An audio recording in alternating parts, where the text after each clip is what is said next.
Kuna sehemu huko maeneo ya Mbezi ambapo eneo hilo bwana kuna nyuki, na inasemekana sio mara ya kwanza ama mara ya pili hao nyuki kuweza kutoka na kuvamia watu.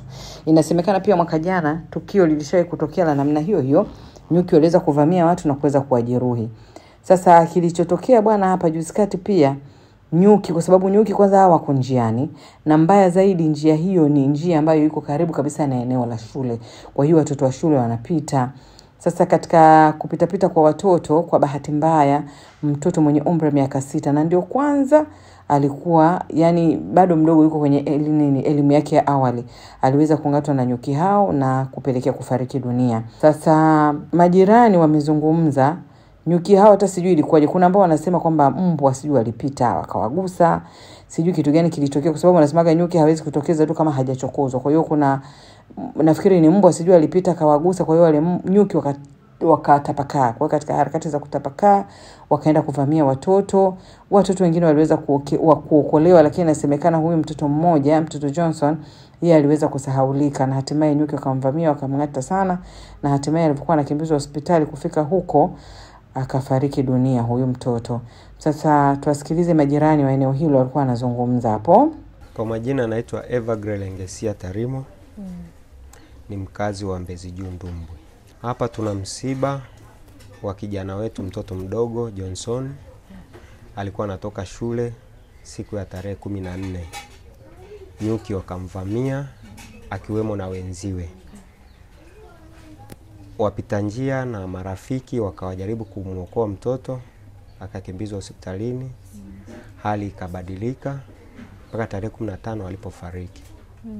Kwa kama familia tuna majonzi, tumempoteza mtoto kutokana na nyuki. Mtoto ana umri wa miaka 6. Sasa kwa swala la nyuki kwa mtaa wetu wa Ndumbwi, hili ni kifo cha pili. Mwaka jana mwezi wa 9 tumezika tena mtoto ambaye alivamiwa na nyuki vivyo hivyo. Na bado nyuki tarehe 25 Disemba waliwavamia watu darajani pale chini. Na hata jana kuna wamama wamevamiwa na nyuki.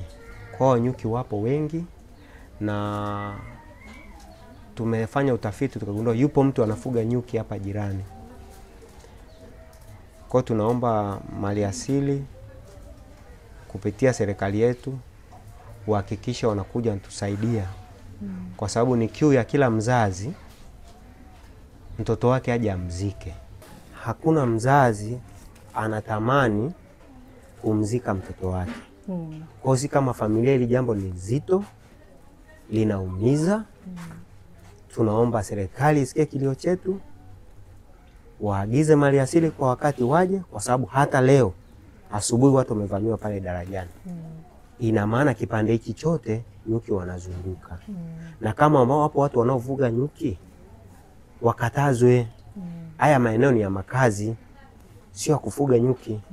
Taarifa juzi tumepeleka serikali za mitaa na wametuahidi kwamba maliasili watakuja.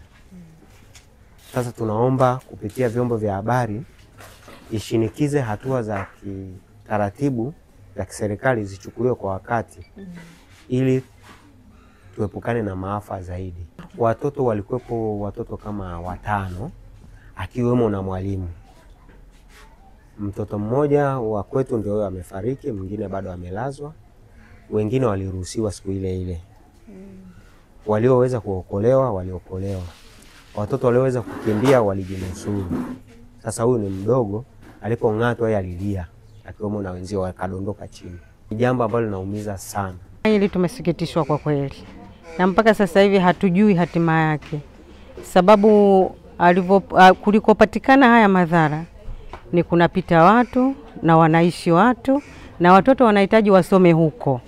Kwa hiyo unafikiri hapo tutafanyaje watoto wetu? Maana mpaka sasa hivi wapo majumbani, hatuna jinsi. Na nyuki wanasumbua tangia siku ile walivovamiwa shule mpaka na juzi na jana. Wanaenda mpaka wanafika huko darajani, watu wanahangaika. Watu hospitali wapo. Umeona? Kwa hiyo kwa kweli jambo hili tunasikitika. Kwa vile mmetutembelea kuja kutujua hali zetu, tunaomba mlifanyie kazi. tuna hofu haswa, kila mzazi hana hofu. Sababu nyuki anapenda kwenye miti. Hapo shule yetu ya Ndumbwi, shule ya msingi, ni na miti na watoto na nyuki walivyokuwa wamethambaa jana. Inawezekana wakafika huko kwenye shule ya msingi. Watazulika zaidi na zaidi. Na shule zetu zote za kichekechea zipo hapo pembeni. Lazima watoto wetu watazulika. Hawezi kujitetea kama alivyoondoka mtoto wetu kama hivi hapa.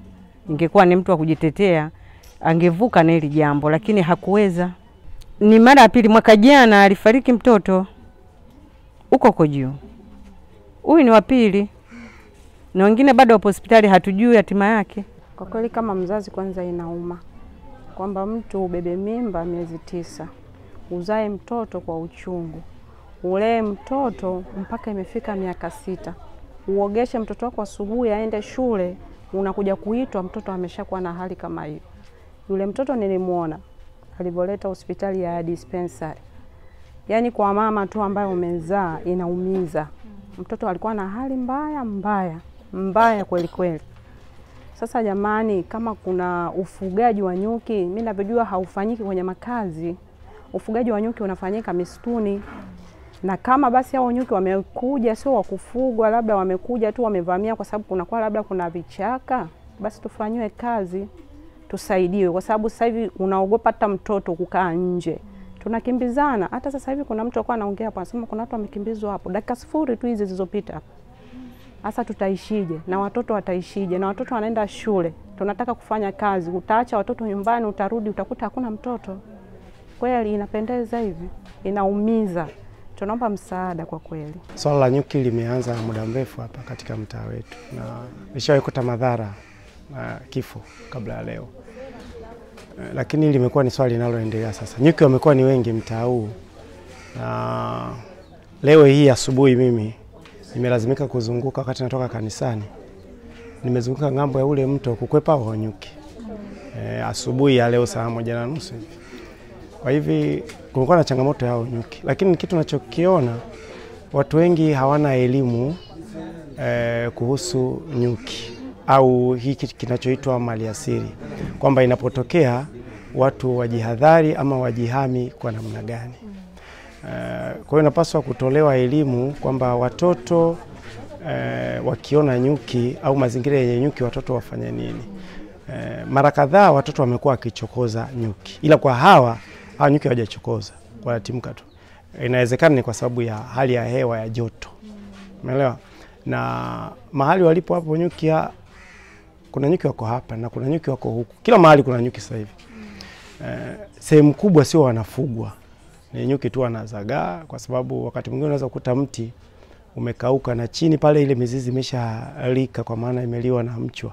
Kwa hiyo wanaacha kunacho mapango. Kwa hiyo nyuki wanakwenda nakaa pale. Sasa inakuwa ngumu mtu kujua kuna nyuki. Kwa hiyo wakisha kuwa na asali mara nyingi nyuki huwa wanajilinda, hawataki asali yao iguswe.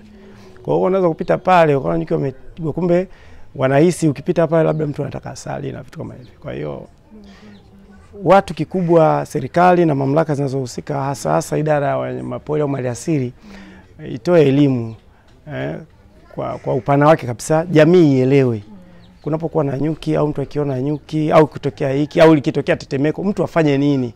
Watu wengi hawana, hata watu wa mjini humu ukimuuliza kuhusu wadudu hawajui kwa sababu mtu katoka mkoani au amezaliwa hapa Dar es Salaam lakini hajui nini afanye. Kwa hiyo nafikiri watu wapewe elimu nini wafanye wanapoona nyuki. Nyuki anakuuma, kimputa hivyo kimsaga ama ukimuua unaongeza shida. Kwa sababu ile harufu ya nyuki iliyomuua inafanya nyuki wengine waje. Unaona? Kwa hiyo watu wapewe elimu namna gani ya kujikinga, kujihami na kama ni jambo gumu kwa mzazi kulipokea kwa sababu kupoteza mtoto mdogo ni jambo gumu sana. Lakini kwa sababu imeshakuwa hakuna namna ya kufanya liwe halijatokea. Sasa nini tunafanya huko mbele tuendako? Nyuki wamekuwa ni wengi sana kwenye mtaa wetu. Tunakosa maneno sahihi ya kueleza kuhusu hili, lakini kwa kuwa wako wanaohusika na mambo haya basi zichukuliwe hatua. Lakini pia mjumbe wa eneo na yeye amezungumzia kuhusiana na swala la nyuki hao. Naitwa Ndunguru Felix, ni mwenyekiti wa shina namba 14 hapa mtaa wa Ndumbwi kwa Maranda. Hiyo nilimwona mwenyewe wakati anapelekwa hospitalini. Aliumwa vibaya sana hawa nyuki. Ndio tukampeleka hospitali ya Keto. Baada ya Keto pale wakamfanyia huduma ya kwanza, yakabidi apelekwe Mwananyamala. Mwananyamala ndio kifo kikamkuta huko. Hii ni mara ya pili katika eneo hili. Kuna mmoja kule ng'ambo kule naye alifariki mwaka jana mwezi wa 9. Kwa kuumwa na nyuki hawa. Taarifa tulipeleka serikali ya mtaa. Hata ya jana serikali ya mtaa kaleta watu wa nyuki kuja, walipofika pale nyuki hawakuwaona. Lakini jana tena wametokea eneo la kwetu hapa. Taarifa nayo viongozi. Eneo la Mlalakuwa sio hapa mbele hapa. Wapo nyuki mpaka sasa hivi. Wanasumbua sana watu. Wao walikuwa wanazagaa tu, hakuna mtu aliyopiga. Yaani ukipita tu anakuuma. Sasa sio kama ni wa mtu anaowafuga, ni wanapita. Hamna kuwafuga. Huku ni sijui wametokea wapi. Naomba serikali ya watu wa mifugo watoe kabisa.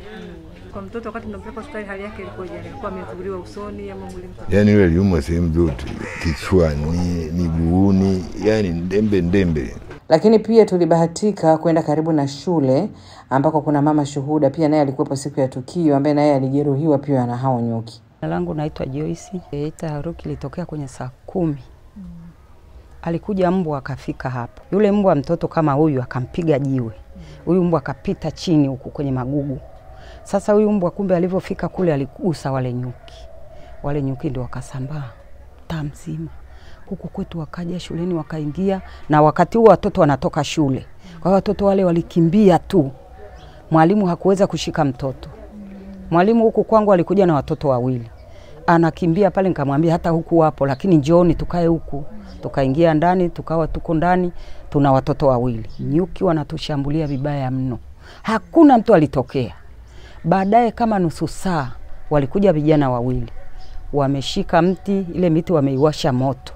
Wakatuambia fungueni mlango mtoke. Tukafungua. Mimi nilitokea mlango huu, yule mwalimu na watoto 2 alitokea mlango ule. Alibomoa mle bati akatoka. Mimi nilikimbia mpaka ngambo kule, nikaanguka. Nikapoteza ufahamu.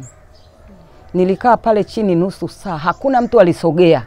Watu wanaogopa nyuki. Nyuki bado ni nyingi zimenizingira, lakini watu hawakusogea. Wakachoma majani pembeni, wengine waliojitoa, wale nyuki wakaondoka. Ndio wakaja na pikipiki wakanibeba wakanipeleka Masana. Nikifika Masana kule nikakuta mwalimu naye kashafikishwa kule na watoto baadhi. Kwa hiyo tulitibiwa pale mpaka saa 5 ndio tuliondoka Masana.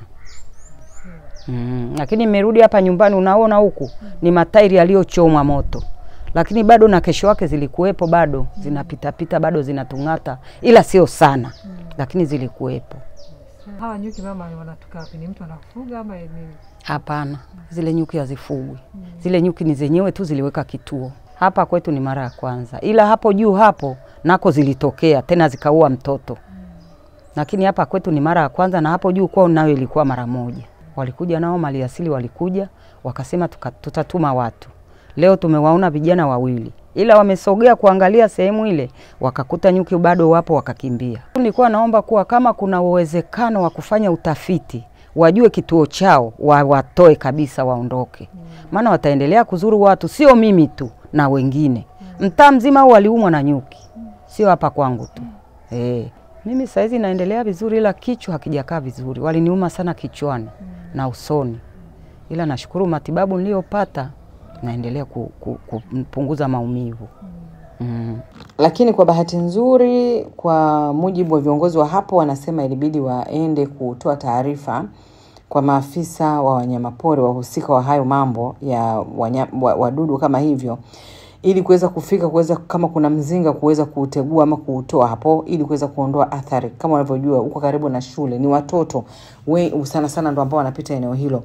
Kwa hiyo inabidi iondolewe ili amani iwepo, watoto waweze kwenda shule vizuri na kutoka vizuri bila kukutana na kadhia hiyo ya hao nyuki. Kwa hiyo walisema watahakikisha kwamba usalama unapatikana kwa kuhakikisha kwamba wanatoa huo mzinga wa nyuki na maisha mengine yaweze kuendelea. Maana sasa ilikuwa imeshakuwa hatari kama hivyo, mpaka mtoto anapoteza maisha kwa sababu ya nyuki.